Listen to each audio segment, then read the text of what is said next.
Hello guys, just a piece of advice sa mga nasa relationship, mapa long distance man yan or nasa malapit. Alam nyo guys, napakahalaga ng tiwala sa isa't isa. Yung bang binibigay mo yung assurance ng taong mahal mo na kahit magkalayo kayo or kahit magkasama kayo, hindi ka gagawa ng ikakasakit ng feelings niya or ikakasira ng tiwala niya sa iyo. Sabi ko nga sa mga katrabaho ko, kahit hindi nakikita or hindi kayo nababantayan ng taong mahal niyo, wag na wag kayong gagawa ng ikakasakit ng dibdib nila or ng feelings nila.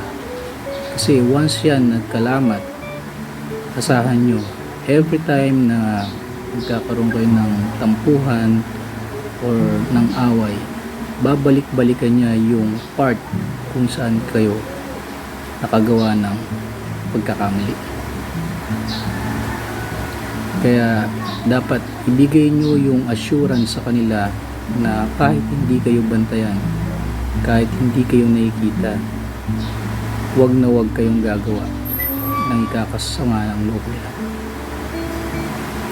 Kaya sa mga kasama ko sa trabaho, paulit-ulit kong sinasabi, kahit hindi kayo nakikita, wag na wag kayong gagawa ng di maganda.